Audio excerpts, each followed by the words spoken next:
Peace, God. Peace. This is Brother Shaka Shakur, the Black Panther Party. I'm the chairman for the New York chapter. But niggas shouldn't be scared of revolution. Self-defense. And because one of the things revolution is nothing but change. And all niggas do is change. Niggas come in for murder and change and the different go. Oh, we still good? Yeah. All right. Well, basically, we want to start out. One of the things I want to stress is for an organization is overall unity. See, because it's not that black folks don't have the ability to unite, it's that we're not utilizing our strengths. Yeah. Instead of spending our time talking about what the next person is not doing, we should spend our time fortifying our strengths.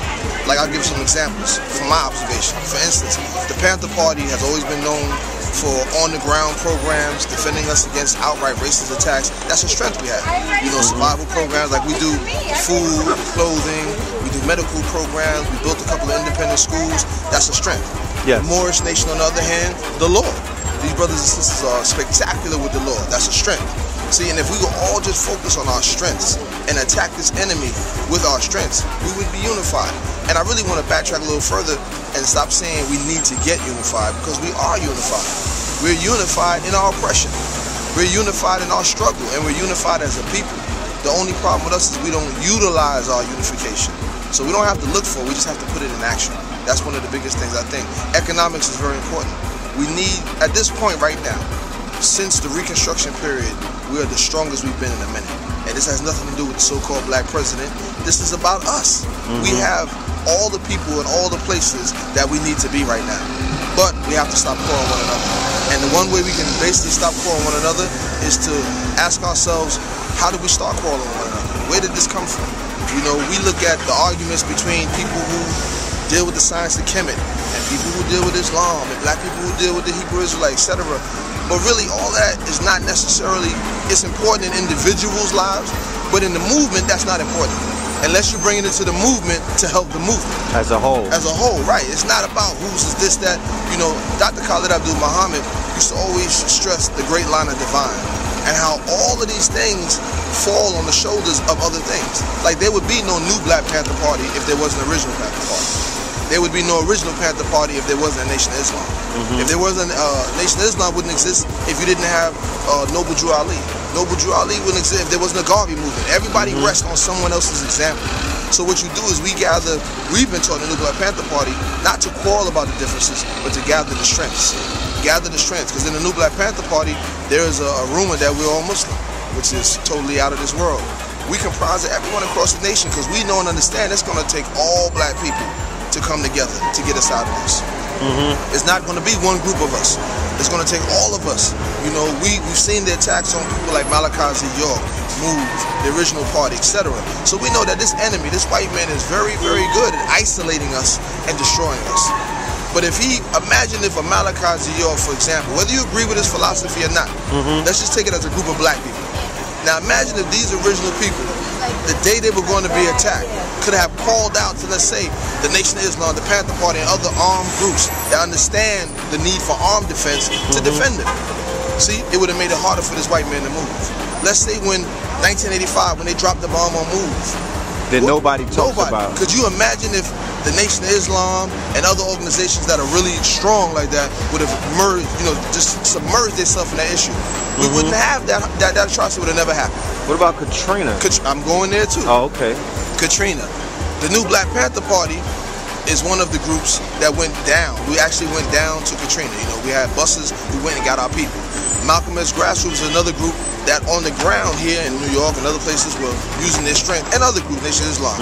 But could you imagine if all of us would have been on that boat, no matter what you believe in? Instead of saying, well, it is our fault, it's not our fault, we just said, look, they look like us, they need our help.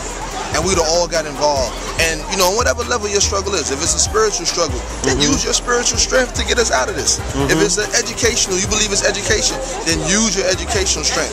You know, use whatever it is you believe to get us out of struggle. And in my personal opinion, the only person who doesn't use their energy to get us out of struggle is someone who really doesn't want to be who doesn't want to be free. You know, if you don't want to be free, then you won't utilize your strength to be free. And that's in a nutshell. So we can come up with all the side arguments. And one thing about Shaka Shakur, I believe in keeping it real. You know, if you don't want to work with me, don't use the Panther Party as an excuse because you don't like me. Or if you're not ready to do the work, don't use my ideology or he's a Muslim and I don't like Muslims. The reality is you just don't want to do the work. So just be real and say, I just don't want to be free. I like being in a position, or I just don't want to do something. We have to start being real with ourselves and stop nitpicking and looking for little examples to blame ourselves. Because if you watch the movie Roots, and I have my opinions about the movie, but there's one scene in particular when they were on the ship coming and they were trying to unite. And the wrestler turned to Kunta and said, turn to the man next to you and tell him the plan. And Kunta said, I don't speak his language. And he yelled out to each nation, turn to the person next to him and teach them your language.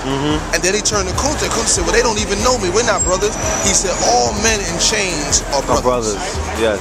You see, and I just want to, like, everybody to rest on that fact. All men in chains are brothers. And there's not one group out here who can say you're not a victim of white supremacy. You're not a victim of this global domination of Europeanism. There's not one African who can say you're not a victim of the theft and rape of Africa. So unless you're a group that can say that, that means you're chained to me. I have a question that I want to pose to you. Sure. In regards to the reality of the world that we're living in now. Right. Not yesterday, not tomorrow, now. Knowing that we live in a post-Obama world, regardless if we agree with what he's about, we agree what he's dealing with, or we agree who put him there, the reality of the fact is we're dealing in a post-Obama world where the standings of so-called black man and black woman are not the same as it was months ago on a worldly global stage. Meaning that we could do things now that we couldn't do before with the progression that we you know, that we're pushing. Whether it be economical, whether it be educational, whether it be to correct our history or whatnot. My question to you is, how do we begin utilizing these small keys that were handed to us as a result of this changing in global, you know, standing to benefit us? Because I don't think that we have even made one step towards that. We've been bickering and pointing fingers about what people are and what they aren't, and we haven't even realizing where the silver lining lies. Exactly. Okay, I'll give you an example. The new Black Panther Party took a lot of slack when Obama was being elected into office. Yes. Because we took a position, we're going to push this. Yes. And people was like, oh, you're supposed to be a nationalist, how can you push this? We took that position not because we're Obama fans or we're fans of this government. I mean, we don't care about this government one way or the other. But one thing we had to acknowledge, and this is being real, no matter what we said or did, we couldn't motivate the youth the way this election did. You know, we had to own up to that. Whatever it was, young brothers who would have shot each other down the day before that election were calling me that night asking how can they vote. So something gyrated them, made them get into motion. So instead of me saying, oh, well, that's Obama, I'm not with it, as a revolutionary, because, you know, my job at the end of the day is to lift the people up and to bring the system down. So whatever works, works. So I said, you know what, if that's going to be the case, I personally, Shaka Shakur, I do not vote. But if you voting will make you pay attention to things and start to shift you in a direction, let's take advantage of this momentum, because it's not going to last for long. I was out here, like a lot of people talk, but they didn't walk the streets on that day. I was out here the whole day of the election. I haven't seen that much black love since the Million Man March. So it would be incredibly insane for us to not take advantage of that weight. You see, and one of the ways we can take advantage of it is the issue of black people is now on the tongues of black people. So instead of us bickering, we need to bring up other issues that attach to that. This is a good time to do that because people will listen now. Now black people want to know about blackness. They want to know about our situation.